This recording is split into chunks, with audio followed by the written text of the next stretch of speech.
Assalamualaikum warahmatullahi wabarakatuh. Innal hamdalillah nahmaduhu wa nasta'inuhu wa nastaghfiruh wa natubu ilaihi wa na'udzu billahi min syururi anfusina wa sayyiati a'malina.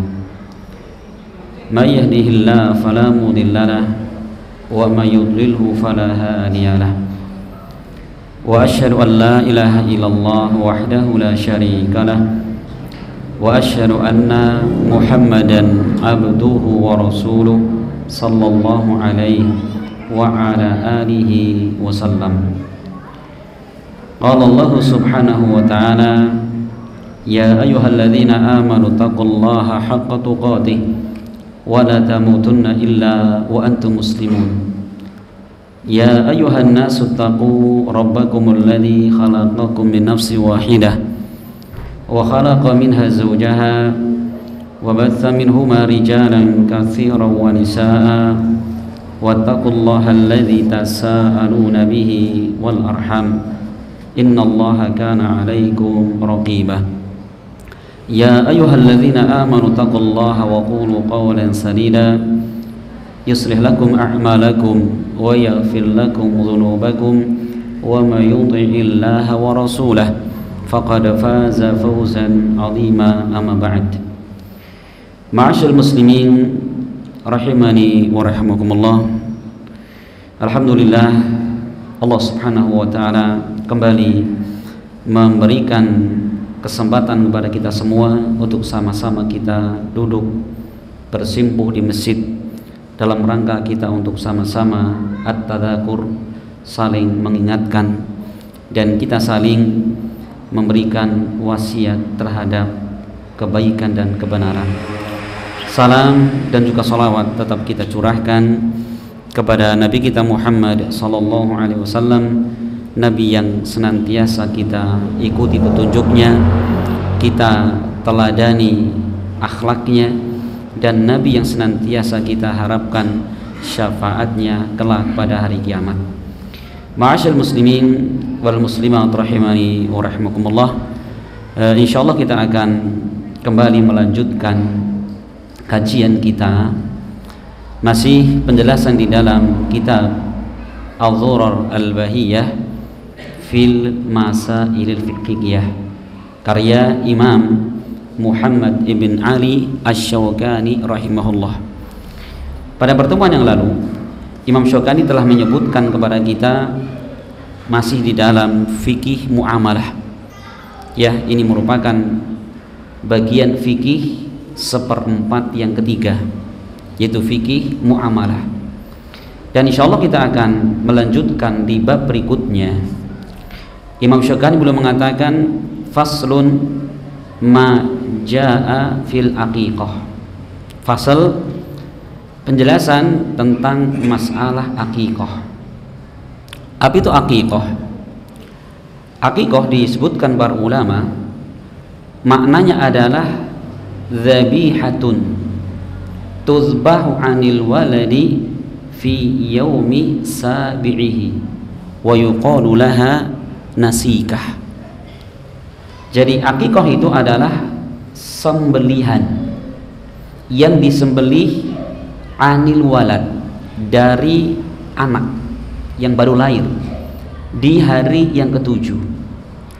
Wa yuqalu laha, dan juga disebutkan dengan ungkapan lain, kata lain dengan nasikah. Ya, jadi ini istilah ya, bisa disebutkan namanya aqiqah atau nasikah, itu sama. Ya.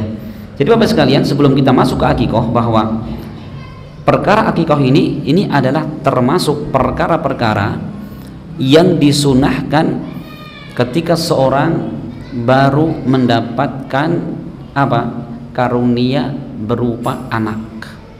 Gitu ya. Maka Bapak sekalian, kita sebelum menjelaskan akikah, bahwa seorang ketika dia mendapatkan nikmat dari Allah berupa anak. Jadi anak itu nikmat ya. Anak itu nikmat. Jadi segala pemberian Allah itu adalah apa? Rizki, itu nikmat. Dan kita tahu Bapak sekalian bahwa anak memang ini mendatangkan kebaikan yang luar biasa. Karena Allah ketika memberikan semangat agar kita punya anak, sebelum kita menikah saja, ketika kita hendak mencari pasangan, apa kata Rasul? Tazawwaju al-waludal wadud fa inni mukatsirum bikumul anbiya yaumal qiyamah. Nikahilah oleh kalian wanita-wanita yang walud dan wadud. Walud maknanya banyak anak, wadud maknanya penyayang. Kenapa alasannya? Karena aku, kata Rasul, mukatsirum, itu membanggakan jumlah umatku yang banyak pada hari kiamat di hadapan para nabi. Coba ya, ini jadi Rasul di antara ketika memberikan dorongan kepada para pemuda ketika hendak menikah, dicari apa? Wanita yang banyak anaknya. Kenapa Rasul bangga pada hari kiamat? Nah, maka Bapak sekalian, di antara sunnah ketika kita mendapatkan seorang anak adalah apa? Kita bergembira, bukan cemberut. Nanti makan apa gitu ya, Masya Allah. Nanti bagaimana sekolahnya, keliru Bapak sekalian. Kenapa? Anak yang dilahirkan itu bahkan sebelum lahirnya sudah Allah tetapkan rizkinya. Kapan itu? Sejak janin ini berumur 4 bulan. Rasul mengatakan inna ahadakum yujma'u khalqihi fi batni ummihi arba'ina yawman nutfah thumma yakunu alaqatan mithla dhalik thumma yakunu mudghatan mithla dhalik thumma yursalu ilaihil malak fayanfukhu fihi ruh wa yu'maru bi arba'i kalimat. Sesungguhnya kata Rasul, penciptaan kalian itu di perut ibu kalian adalah 40 hari pertama dalam bentuk cairan mani. Begitu sudah tinggal 40 hari berubah menjadi segumpal darah. 40 hari lagi berubah menjadi segumpal daging. 40 berapa berarti? 120 hari berarti 4 bulan. Begitu janin 4 bulan berumur, apa kata Rasul? Tsumma yursalu ilaihil malak. Kemudian diutus kepada janin itu seorang malaikat. Fayanfukhu fir ruh, kemudian meniupkan ruh pada janin tersebut. Kemudian apa? Fayu'maru bi arba'i kalimat, diperintahkan untuk menuliskan 4 perkara. Apa diantaranya? Bikat birizkihi wa ajalihi wa amalihi wa syaqiyun aw sa'idun, untuk menetapkan rizkinya, ajalnya, amalannya, apakah dia anak akan bahagia atau celaka, semua tertulis lengkap di situ. Coba, rizkinya sudah disiapkan. Siapa menyiapkan? Allah Subhanahu wa taala. Maka jangan pernah khawatir, Pak. Ya, Allah yang menjamin, bukan kita yang menjamin. Ya, maka Allah mengatakan wala taqtulu auladakum min imlaq nahnu narzuqukum wa iyyahum. Jangan pernah kalian membunuh anak-anak kalian. Kenapa? Khawatir miskin atau karena sudah miskin. Kenapa? Kamilah, kata Allah, yang memberi rizki kepada kalian dan juga kepada anak-anak kalian. Sudah. Ini harus jadi keyakinan seorang mukmin. Jangan pernah ragu sama sekali. Kapan kita ragu? Berarti apa? Kurang percayanya kita kepada Allah Subhanahu wa taala. Nah, maka begitu kita dapat anak Bapak sekalian, bergembira. Sebagaimana hal ini disebutkan Allah di dalam Al-Qur'an, terdapat dalam surat Ali Imran ayat ke-39. Allah berfirman tentang Nabi Zakaria. Kata Allah, "Fanadathul malaikatu wa huwa qa'imu yusalli fil mihrab annallaha yubashshiruka bi Yahya musaddiqan bi kalimatin minallah." Allah mengatakan, "Fanadatul malaikah," dan malaikat Jibril ini memanggil Nabi Zakaria.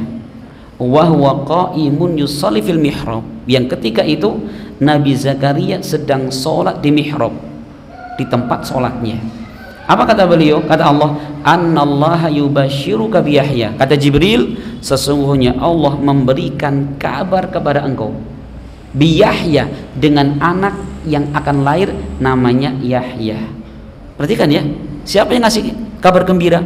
Allah Subhanahu wa taala melalui malaikat Jibril. Perhatikan, Allah saja ngasih kabar gembira. Kok kita bersedih? Pak, positif nauna gitu. Lah abang berbuat ya bertanggung jawab gitu loh, kadang-kadang kita bingung amat, masya Allah. Ini perhatikan ya, ini Allah ngasih kabar gembira kepada siapa? Zakaria alaihissalam. Gitu. Allah apa? Allah ngasih kabar gembira akan punya anak yang bernama Zakaria. Ini yang pertama, Pak. Kemudian begitu anak itu lahir, setelah kita bergembira, ya tentunya syukur kepada Allah. Yang kedua adalah apa? Di antara sunnah Nabi, yaitu mentahnik. Apa itu tahnik? Tahnik diterangkan dalam hadis yang datang dari sahabat Abu Musa al-Asy'ari, diriwayatkan Imam Bukhari. Abu Musa mengatakan, wulida li ghulamun fa ataitu bihi an-nabiyya sallallahu alaihi wasallam fasammahu Ibrahim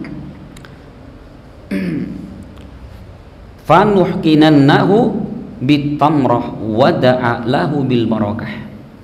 Kata Abu Musa al-Asy'ari, wulida li ghulam, suatu ketika saya itu mendapatkan terlahir anak baru. Kemudian apa? Fa'ataitu bihin Nabi sallallahu alaihi wasallam, maka aku mendatangkan, membawa anak ini kepada Nabi. Insyaallah ini. Ya, jadi sahabat ini gendong anaknya kemudian didatangkan kepada Nabi. Kemudian apa? Fasammahu Ibrahim. Dan Rasulullah yang memberi nama putranya dengan nama Ibrahim. Setelah itu apa?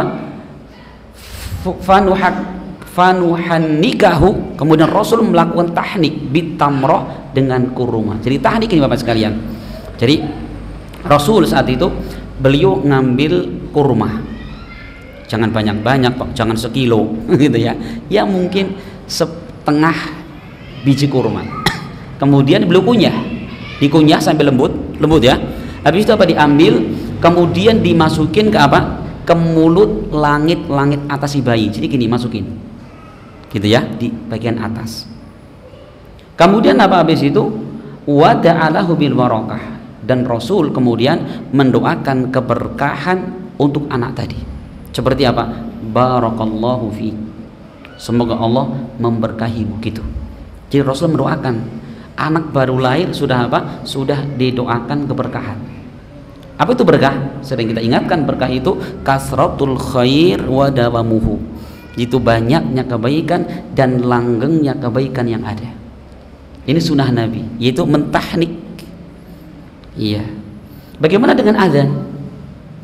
Ya, azan di telinga kanan, telinga kiri. Wallahu a'lam bishawab sekalian. Para ulama hadis menyebutkan hadis tentang masalah azan di telinga bayi, hadisnya adalah dhaif alias lemah, maka tidak ditetapkan dalam syariat. Gitu ya. Yang sunnah adalah apa? Mentahnik.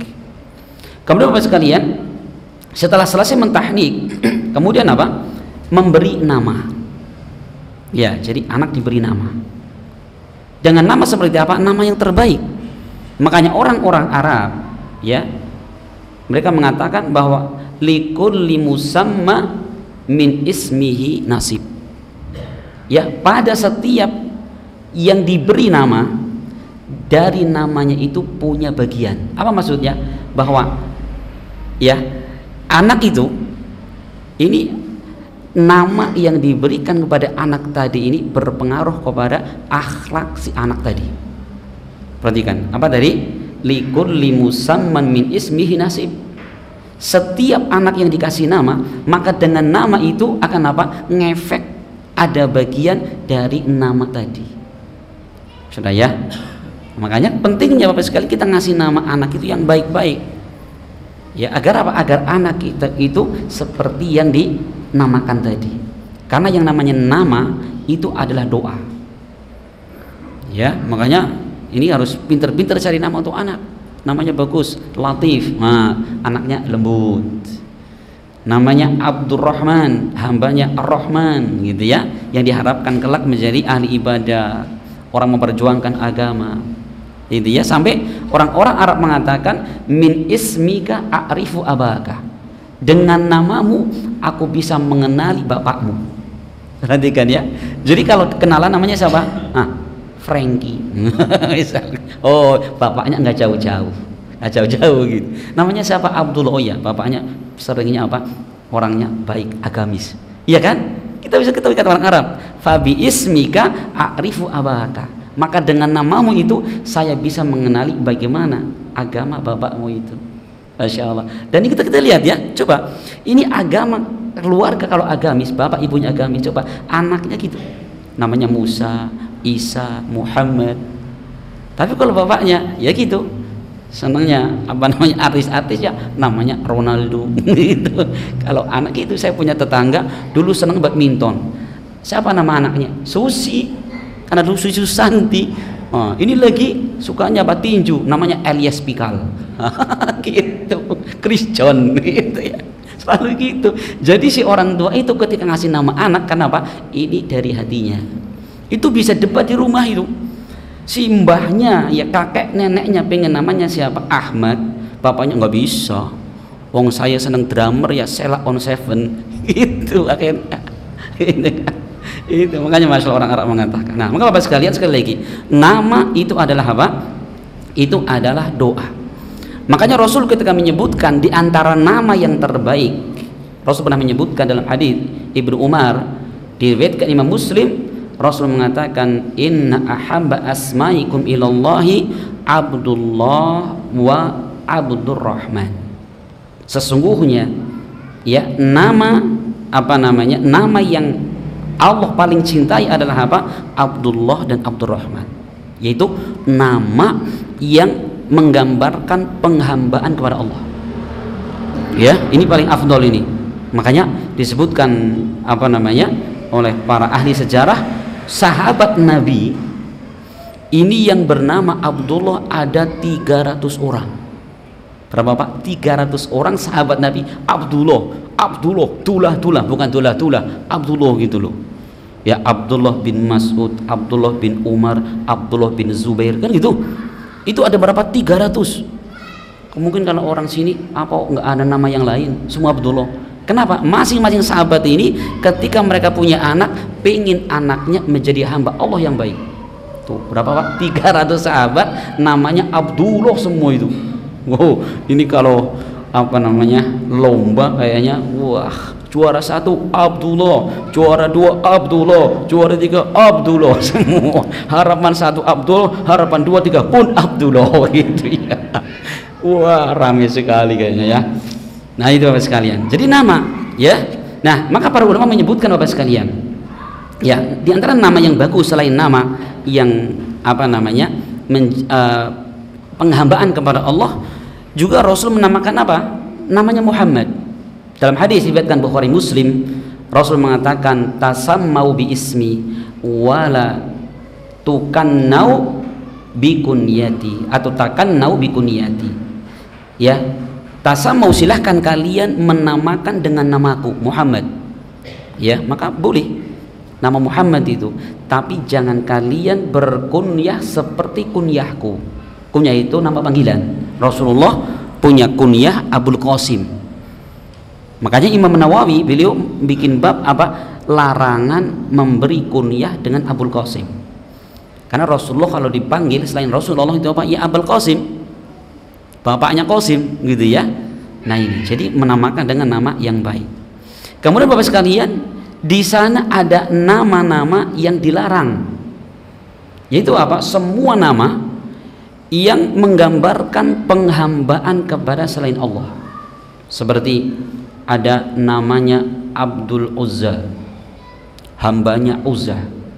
Ada orang di zaman Nabi namanya Abdul Ka'bah, hambanya Ka'bah. Maka Rasul melihat nama-nama ini suruh ganti namanya. Ya, makanya ini sempat viral di awal-awal Covid tahun 2020 itu. Ada anak terlahir namanya siapa? Virus Abdul Covid. Nah iya, sekarang Islami bukan Pak? Bukan, astagfirullah. Anaknya dibilang virus, betul-betul bisa jadi virus. Abdul Covid lagi, coba Pak, hambanya virus Covid. Astagfirullah, nggak boleh itu ya. Itu astagfirullah, pengen tenar tapi kebelinger namanya itu Pak. Pengen tenar, pengen kebelinger gitu ya. Itu contoh, masya Allah, di dunia nyata Pak, dunia nyata ada orang namanya gitu. Ya Allah. Nah, termasuk nama yang terlarang adalah apa? Nama-nama yang khusus bagi Allah, seperti Allah, Ar-Rahman, ya, Al-Khaliq. Itu jangan punya nama Pak punya anak baru, alhamdulillah. Kapan? Kemarin sore.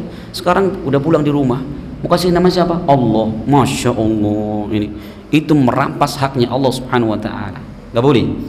Termasuk nama yang tidak diperbolehkan adalah nama yang itu merupakan nama-nama berhala dan sesembahan selain Allah. Seperti punya anak namanya Uzza, Lata, Manat, Hubal, siapa lagi? Dewi Sri, siapa lagi? Wisnu. Ya, Wisnu kan Tuhan mereka ya. Itu jangan dikasih nama dengan nama-nama itu tuh. Ya, jangan ya. Iya. Kemudian yang berikutnya, termasuk nama yang terlarang dalam syariat adalah nama yang di situ sudah apa? Diingkari oleh Nabi SAW. Seperti nanti dalam kitab Tauhid dijelaskan, ada seorang dikatakan sebagai namanya Malikul Amlak, rajanya para raja, atau namanya adalah Qadil Qudat, hakimnya para hakim, gitu ya. Ini termasuk nama yang apa? Tidak diperbolehkan. Nah ini Bapak sekalian, jadi pilihlah nama yang bisa menggambarkan si anak itu menjadi hamba Allah Subhanahu Wa Taala. Ini sunnah yang ketiga. Kemudian sunnah yang keempat, bahwa setelah anak itu lahir, yaitu melakukan khitan. Khitan itu Bapak sekalian, hukumnya adalah wajib bagi lelaki dan sunnah bagi perempuan. Ya, sunnah bagi perempuan. Ini kalau di Sunda masih berjalan Jawa Barat, tapi Jawa Tengah jarang sekali itu. Wanita disunat, bingung disunat apanya mereka. Alah ini. Ya, Rasul pernah menyebutkan Bapak sekalian tentang masalah sunat. Sunat ini dalam hadis Bukhari Muslim, Rasul mengatakan khamsun minal fitrah.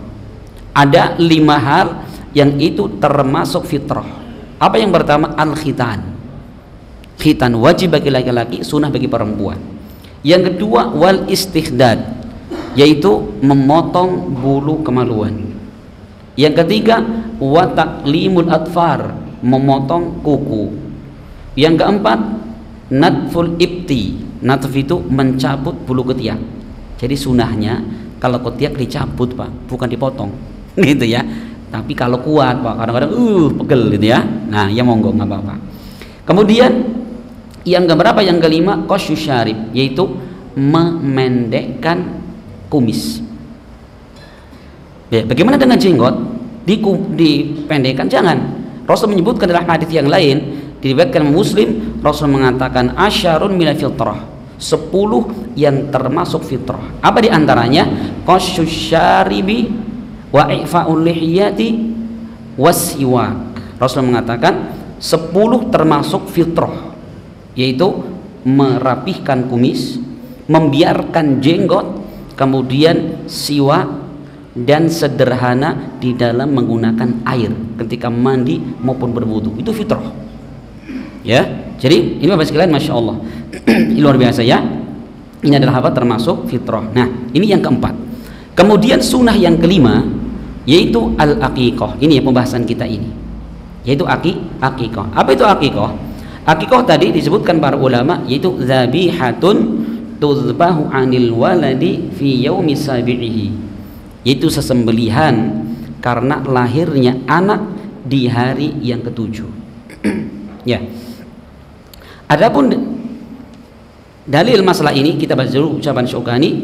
Syukani mengatakan maja'a fil aqiqah wal aqiqatu mustahabbatun. Syukani mengatakan dan aqiqah hukumnya adalah sunnah. Jadi Imam Syukani langsung ya, penjelasan pertama menjelaskan tentang hukum aqiqah, yaitu sunnah. Ini adalah pendapat yang kuat karena para ulama khilaf Bapak sekalian. Tentang hukum aqiqah ada 2. Ada yang mengatakan sunnah, tapi bukan sekedar sunnah tapi sunnah muakkadah. Dan yang kedua, ulama lain mengatakan hukumnya adalah wajib. Ya, sekarang bagaimana? Yang kuat yang mana? Kita lihat Bapak sekalian. Adapun dalil yang dibagi Imam Syukani tentang sunnahnya aqiqah adalah hadis yang diriwayatkan Imam Bukhari. Rasul pernah bersabda, ma'al ghulami aqiqatun fa ahriku anhu daman wa amitu anhul adha. Rasul mengatakan bersama dengan kelahiran anak, yaitu adanya aqiqah, Fa'ahriku anhu daman, yaitu dia mengalirkan untuknya darah. Wa amitu, dan kemudian dia menghilangkan adza, yaitu gangguan dan kotoran. Jelas. Yang pertama adalah apa? Syariat apa? Mengalirkan darah. Maksudnya apa? Akikah. Dan yang kedua, wa amitu anul adza, dia membuang kotoran. Apa makna dari situ? Muhammad bin Sirin, ya, sebagaimana dinukilkan Al-Hafidz Ibnu Hajar dalam Fathul Bari, belum mengatakan illam yakunil ada halqu ra'si fala adri ma huwa. Kalau yang dimaksud membersihkan kotoran itu bukan mencukur gundul kepala, maka aku tidak tahu. Maknanya Bapak sekalian bahwa yang dimaksudkan membuang kotoran, gangguan adalah apa? Adalah mencukur gundul. Perhatikan ya. Jadi halak itu adalah apa? Gundul. Berlaku laki-laki perempuan. Bayi laki-laki, bayi perempuan di apa namanya? Di gundul. Gitu ya. Iya. Ini. Jadi selain akikah juga apa? Dia nyukur gundul. Kemudian dalam hadis yang lain tentang masalah akikah ini diterangkan dalam hadis diriwayatkan Imam Ahmad, Imam Ad-Darimi, Abu Dawud dan selainnya, bahwa Rasul mengatakan kullu ghulamin rahinatun bi aqiqatihi tudbahu anhu yauma sabihi wa yusamma fihi wa yuhlaku ra'suhu. Setiap anak terlahir maka dia tergadaikan dengan akikahnya. Perhatikan Bapak sekalian, apa tergadaikan? Apa maksud tergadaikan? Ada beberapa penjelasan para ulama. Kalau Imam Ahmad bin Hanbal ketika menjelaskan makna tergadaikan, beliau mengatakan hada huwa syafa'ah yuridu annahu illam ya'ik anhu famata tiflan lam yushfi fi walidayhi.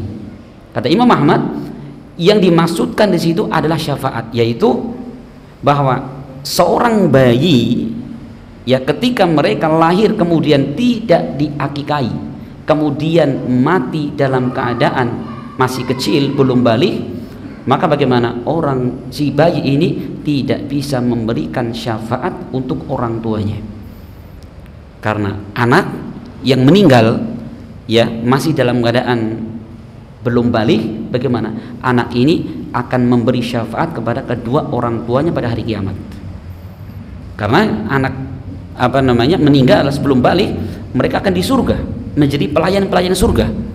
Nah anak ini akan apa? Ngasih syafaat ke orang tuanya.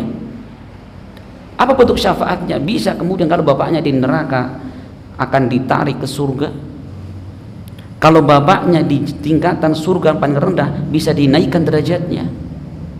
Ini ya, ini kata Imam Ahmad rahimahullah. Adapun kata Ibnu Qayyim ketika menjelaskan makna tergadaikan, yaitu bahwa tergadaikan maksudnya adalah apa? Akikah itu menjadi sebab apa? Anak itu terlepas dari ikatan setan. Karena kata beliau bahwa anak ketika terlahir ini akan diikat oleh setan. Kemudian setan itu akan menusuk ke punggungnya, sehingga apa? Sehingga anak itu kedepannya susah untuk berbuat kebaikan. Maka dengan akikah ini akan melepaskan ikatan setan itu sendiri. Jadi ya, nah ini makna dari apa? Tergadaikan. Ini yang pertama.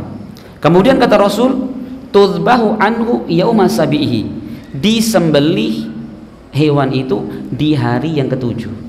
Bagaimana ngitungnya? Perhatikan Bapak sekalian, kata para ulama, fi apa anhu yauma sabihi, di hari yang ketujuhnya. Hari maksudnya apa? Dihitung siangnya. Contoh ini misalkan ya, ada anak lahir di hari Senin jam 6 pagi. Kapan hitung harinya? Hari pertama berarti Senin jam 6 pagi lahirnya. Senin, nanti akikahnya itu hari ketujuh, Senin, Selasa, Rabu, Kamis, Jumat, Sabtu, Ahad gitu. Sekarang kalau misalkan bayi itu lahir jam berapa? Menjelang maghrib, 5 menit lagi mau maghrib, berarti dia tidak mendapati siang itu kan. Maka kapan ngitungnya? Misalkan lahirnya Senin malam, hari ini Senin, tadi menjelang maghrib lahir. Kapan hitung harinya? Besok. Ini berdasarkan hari malam Sabtu ini ya. Nah, nanti tadi menjelang maghrib dia lahir. Kapan ngitung harinya? Hari ketujuhnya. Berarti besok dihitungnya. Besok hari Sabtu, Ahad, Senin, Selasa, Rabu, Kamis, berarti Jumat depan akikahnya. Gitu ya. Bagaimana kalau lahirnya pertengahan hari? Ya sudah, hari itu dihitung. Lahir jam 12 siang. Tadi Jumat. Berarti apa dihitungnya? Jumat hari pertama, Sabtu, Ahad, Senin, Selasa, Rabu, Kamis depan akikahnya. Gitu ya. Nah, ini cara ngitung harinya. Kemudian kata Rasul, wa yusamma fihi, di hari itu juga diberi nama, kasih nama, wa yuhlaqu ra'suhu, dan kemudian apa, digundul kepalanya. Dihalak itu gundul, Pak, tidak tersisa, tidak tersisa. Iya. Ya, kemudian Bapak sekalian, hadis berikutnya ini adalah tadi saya sebutkan apa hukumnya akikah itu. Syaukani mengatakan akikah hukumnya sunnah. Ini pendapat yang kuat. Berdasarkan hadis Nabi SAW yang diriwayatkan Imam Ahmad, Abu Dawud dan selainnya, dan hadis ini disahihkan Syekh Albani. Rasul pernah mengatakan, Rasul pernah ditanya. Jadi sahabat Amr bin Syuhaib mengatakan, su'ila Rasulullah anil aqiqah. Rasul pernah ditanya tentang hukum akikah. Maka Rasul mengatakan, la uhibbul uquq. Aku tidak suka uquq. Uquq itu apa? Durhaka. Gitu ya. Maka kata Amr bin Syu'aib, faka'annahu kariha isma, seakan-akan Nabi tidak suka penamaan akikah. Kenapa? Mirip dengan apa? Uquq, itu durhaka. Maka para sahabat mengatakan, ya Rasulullah, innama nas'aluka an ahadina yuladu lahu. Ya Rasul, maksud kami itu, kami bertanya, bagaimana kalau kami baru punya anak? Apa yang kita lakukan? Maka Rasul mengatakan, man ahabba minkum ayyan suka an waladihi falyaf'al.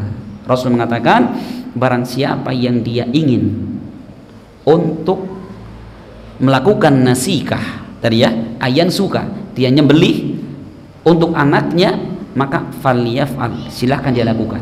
Kata para ulama, kalau bahasa, kalau dia pingin ahabba, ini menunjukkan apa? Itu bukan bahasa wajib. Kalau wajib itu jazm, pasti lakukan, gitu ya. Ini kata para ulama. Jadi Syaukani termasuk mengatakan sunnah, karena Rasul mengatakan siapa yang ingin berkehendak, gitu. Apa yang disembelih?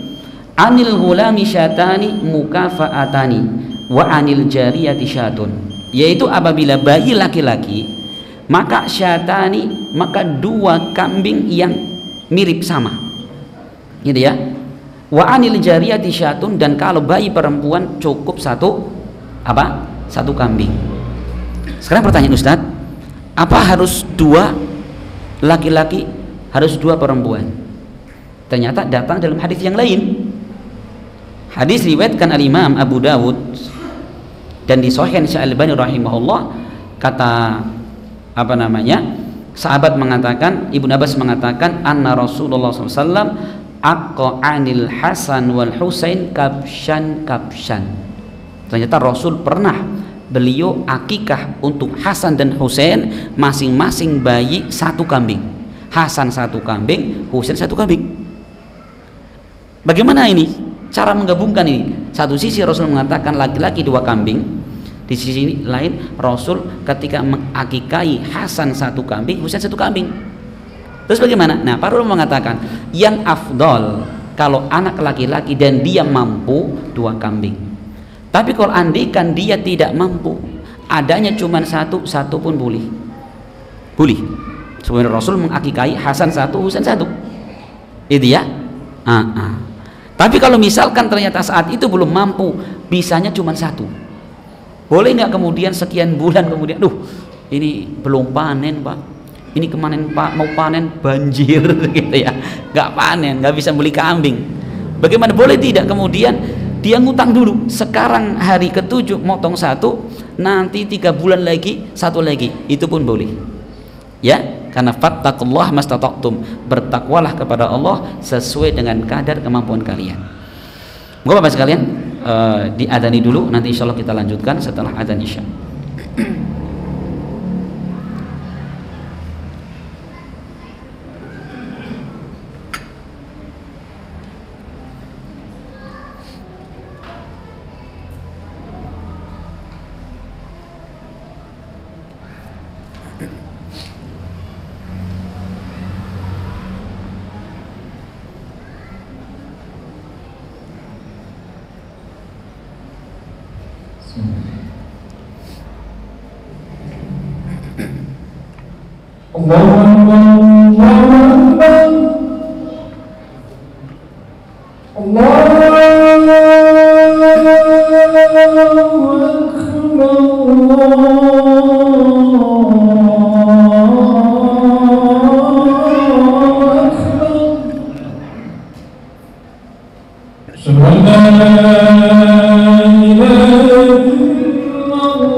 Bismillahirrahmanirrahim. Kita melanjutkan sedikit. Jadi itu apa namanya? Tadi tentang jumlah binatang yang disembelih. Kemudian kata Syukani yang terakhir, belum mengatakan wa yatasaddaqu biwaznihi, setelah digulur wa yatasaddaqu biwaznihi dzahaban aw fiddatan. Kemudian disunahkan setelah anak itu digundul, maka apa? Rambutnya itu ditimbang. Rambutnya ditimbang, kemudian bersedekah seberat rambut itu. Dengan apa? Emas atau perak. Ya, hal ini berdasarkan hadis Nabi SAW yang diriwayatkan Imam Tirmidzi dan Imam Hakim dari sahabat Ali. Ali mengatakan, "Aqqa Rasulullah SAW anil Hasani syatan wa qala ya Fatimah al-hiki ra'sahu wa tasaddaqi biwazni sya'rihi fiddatan." Kata Ali, Rasulullah pernah mengakikai Hasan dengan 1 ekor kambing. Kemudian Rasul mengatakan kepada Fatimah, putri beliau, "Ya Fatimah," yaitu ibunya anak tadi, "ahliqi ra'sahu," gundurlah kepalanya, "wa tasaddaqi," dan sedekahlah dengan seberat rambut tadi, berupa apa? Berupa perak. Ya, disebutkan mengatakan perak, hadis lain mengatakan atau apa? Dengan zahab, dengan emas. Jadi kalau misalkan ditimbang, misalkan segram, misalkan ada nggak ini rambut bayi baru lahir segram gitu ya, atau setengah gram lah misalkan. Ya sudah, misalkan kita mau pakai dengan apa? Timbangan perak misalkan. Sekarang perak segram berapa? 30.000. Berarti 30.000. Kalau pakai emas berapa? 1 juta misalkan, setengah gram 500.000. Gitu ya. Nah ini adalah apa? Ini adalah dalil. Hadis ini Bapak sekalian adalah hadis apa namanya? Dihasankan oleh Syekh Al-Albani rahimahullah. Maka sabit dari Nabi, hukumnya adalah disunahkan untuk bersedekah. Wallahu a'lam bishawab. Kemudian pertanyaan ada apa namanya? Masalah sekarang. Apakah boleh akikah itu dengan selain kambing, misalkan sapi atau unta gitu ya? Wallahu a'lam bishawab. Para ulama khilaf di dalam masalah ini. Yang lebih cocok adalah apa? Tidak boleh. Kenapa? Karena Rasul saat itu ketika akikah selalu menggunakan kambing, gitu ya. Padahal unta ya ada, sapi ya ada kan gitu. Iya. Ada pertanyaan. Bismillahirrahmanirrahim. Maaf Ustaz, izin bertanya, bolehkah pada saat sujud terakhir kita membaca doa Allahumma anta rabbi dan seterusnya? Iya. Zikir Allahumma anta rabbi yang datang dari Nabi adalah apa? Dibaca setelah selesai sholat, gitu ya, bukan ketika sujud. Maka kalau kita mengikuti apa yang datang dari Nabi itu yang utama. Kalau kita sujud, silahkan kita baca zikir-zikir yang lain, doa-doa yang lain. Ya, kita minta rizki, minta istiqomah di atas agama, minta kesehatan, minta dimudahkan ibadah, boleh, gitu ya. Kemudian yang kedua, ya, tanya Ustaz, di antara berkurban dan akikah waktunya bersamaan atau berdekatan, dan kemampuan kita hanya bisa melakukan salah satunya, dan kedua apa namanya dari ibadah tersebut mana yang harus dilakukan? Ini Bapak sekalian, akikah disyariatkan, berkurban disyariatkan. Pendapat yang kuat bahwa akikah hukumnya sunnah, ya. Kemudian berkurban bagaimana hukumnya? Sudah jelaskan kita. Hukumnya apa? Para ulama khilaf. Ada yang mengatakan sunnah, ada yang mengatakan wajib, kan gitu. Nah, sekarang nih Bapak sekalian, antara akikah dan kurban itu ibadah yang berbeda. Ibadah yang berbeda, dan itu tidak saling terkaitan. Artinya apa? Bahwa tidak disyaratkan orang yang kurban itu sudah akikah, tidak. Makanya bagaimana seperti itu? Maka yang kita kerjakan mana yang lebih datang duluan. Contoh misalkan anak kita lahir itu apa? 3 hari lagi mau ibadah kurban, ya berarti tanggal berapa? 7 Zulhijjah lahir, kan 3 hari lagi. Berarti apa dulu itu? Berarti 3 hari lagi sudah jatuh sunnah apa? Berkurban. Adapun kemudian akikah kapan? Nanti setelah hari ke-7. Apa yang kita lakukan? Apa yang datang duluan? Sudah datang duluan berarti kurban dulu. Kalau ternyata nanti ada rizki, bisa beli lagi untuk kurban. Karena apa? Pendapat yang saya pandang lebih meyakinkan bahwa antara kurban dan akikah itu dua amalan yang tidak bisa digabungkan. Ya, sebagaimana sudah kita bahas di dalam pembahasan qaidul fikih, itu tidak bisa digabungkan, gitu ya. Jadi kalau waktunya itu berselisih, ya sudah, apa yang jatuh duluan itu kerjakan. Misalkan jatuh duluan adalah kurban dulu, ya, apalagi istrinya baru hamil 4 bulan, lah jangan kurban dulu lah, ini persiapan akikah. Jangan, kurban dulu sambil berdoa kepada Allah semoga idul kurban bisa berkurban, kan gitu ya. Iya.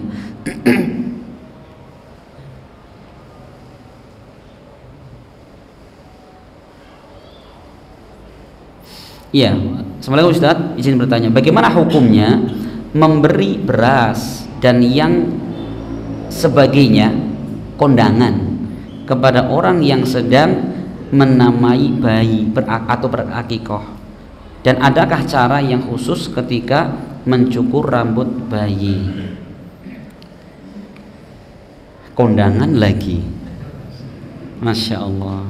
Kalau kita mau membantu nggak apa-apa Pak, membantu nggak apa-apa, ngasih hadiah nggak apa-apa. Hadiah kan macam-macam, bisa bentuknya beras, mungkin mie gitu ya, tapi jangan dijadikan beban. Perhatikan ini, kita jangan artikan itu bantuannya wajib, nggak ada wajib itu. Kalau kita punya kelonggaran silahkan, kalau tidak ada datang ke rumahnya mendoakan kebaikan. Ustadz ya izin, lah itu izinnya itu Doa itu lebih penting Bapak sekalian. Gitu ya. Iya, jadi jangan membebani diri. Ya, jangan membebani diri. Dan adakah cara khusus ketika mencukur rambut bayi? Ya caranya Bapak sekalian, yaitu jangan kozak. Kozak itu adalah memotong sebagian dan meninggalkan sebagian. Itu nggak boleh. Sunnahnya adalah apa? Dicukur semua sampai gundul perudul orang bilangnya ya. Gitu. Itu nggak ada cara khusus. Maksudnya mungkin bapaknya ngambil satu potong, ibunya sepotong. Jangan. Takutnya Pak nggak bisa motong, kena kupingnya. Gitu. Gak harus ya. Gak harus. Gak ada ketentuan khusus tentang cara memotong bayi. Wallahu a'lam bishawab.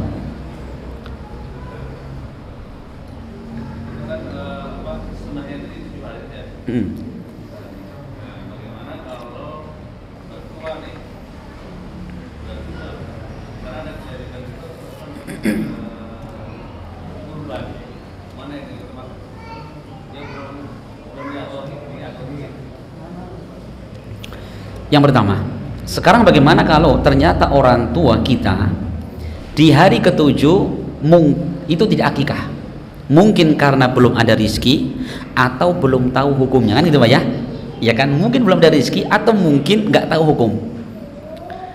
Maka para ulama khilaf menjadi 3 pendapat. Ada yang mengatakan berarti udah gugur syariat kurban apa akikah. Kenapa? Akikah itu hanya di hari ketujuh. Pendapat kedua ini pendapat Imam Ahmad bin Hambal dan yang lainnya, bahwa dia boleh akikah di hari 14, 21 dan kelipatannya. Wallahualam, ini penentuan harus ada dalilnya. Yang ketiga mengatakan adalah dia boleh berakikah sampai kapan dia mampu. Ya, sampai kapan dia mampu. Siapa yang berhak untuk mengeluarkan? Yang paling berhak adalah siapa? Orang tua si bayi itu. Kalau ada yang lain mewakilkan boleh, misalkan kakeknya, udah ini saya ngakikai, boleh. Rasul ngapa? Ngakikai Hasan dan Husain, itu cucu beliau, boleh ya. Misalkan anak ini karena masih muda, belum punya kerjaan yang tetap, misalkan belum ada gaji untuk kurban, boleh kakeknya, neneknya boleh, ini untuk kurban cucu saya, boleh. Gitu ya. Nah sekarang boleh nggak kalau kemudian si anak itu mengakikai diri sendiri, gitu ya? Ini saya udah kaya, masa saya sampai tua gini belum diakikai. Walau ini pun khilaf para ulama sekalian, khilaf para ulama. Tapi kalau andikan kemudian kita bilang ke bapak, Pak, saya belum akikai dulu ya, ini bapak kasih duit beli kambing sana gitu untuk kakek saya, juga boleh seperti itu. Walau ini khilaf para ulama sekalian, khilafnya panjang ya, dan itu insya Allah perkaranya tidak terlalu rumit lah. Silahkan kalau memang kita masa tuanya bisa akikah sendiri, nggak ada masalah gitu ya, nggak ada masalah insya Allah. Wallahualam, karena panjang sekali saya baca itu. Wah, ini jelasnya gimana nih, panjang sekali khilaf para ulama tentang boleh tidak sudah dewasa akikai diri mereka sendiri. Wallahualam bisawab itu ya. Iya. Balik lagi dari belakang, bahwasanya ketika usia 120 hari itu kan ditiupkan roh. Lalu qadarullah dia keguguran. Bagaimana cara pengurusan itu? Satu. Iya, kalau janin itu sudah lebih 40 hari, berarti apa? Dia sudah menjadi manusia, punya roh. Bagaimana cara ngurusinya? Kalau sudah lebih daripada 4 bulan, ya sudah ditiupkan roh dan dia keguguran langsung meninggal, maka itu diurusi sebagaimana mengurusi jenazah muslim, yaitu dimandikan, dikafani, disolati, dan dikuburkan di pekuburan kaum muslimin. Bagaimana kalau pulang daripada itu? Ya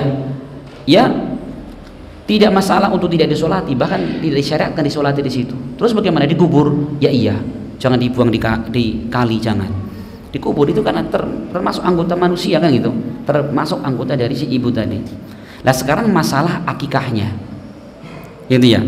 Syekh Utsaimin pernah ditanya masalah ini, Syekh bagaimana kalau ini ada seorang bayi ya, dia keguguran langsung meninggal. Beliau mengatakan kalau keguguran sudah melebihi 4 bulan, berarti sudah ditiupkan roh, maka orang tuanya apa? Disyariatkan akikah di hari yang ketujuh. Tapi kalau sebelum 4 bulan dia keguguran dan langsung meninggal, bagaimana? Ya itu tidak disyariatkan untuk akikah. Kenapa? Saat itu lahir dia belum menjadi manusia seutuhnya. Gitu ya. Iya, ini tentang pengurusan seperti itu. Tentang akikah sama umur tadi 4 bulan alias 120 hari. Wallahu a'lam bishawab. Mau yang lain? Sampai di sini Bapak sekalian ya, sudah malam, semoga bermanfaat dan semoga Allah Subhanahu wa taala memberikan kepada kita ilmu yang bermanfaat dan ilmu yang bisa kita amalkan dalam kehidupan sehari-hari. Amin ya rabbal alamin. Kita akhiri subhanakallahumma bihamdik asyhadu an la ilaha illa anta astaghfiruka wa atubu ilaik. Assalamualaikum warahmatullahi wabarakatuh.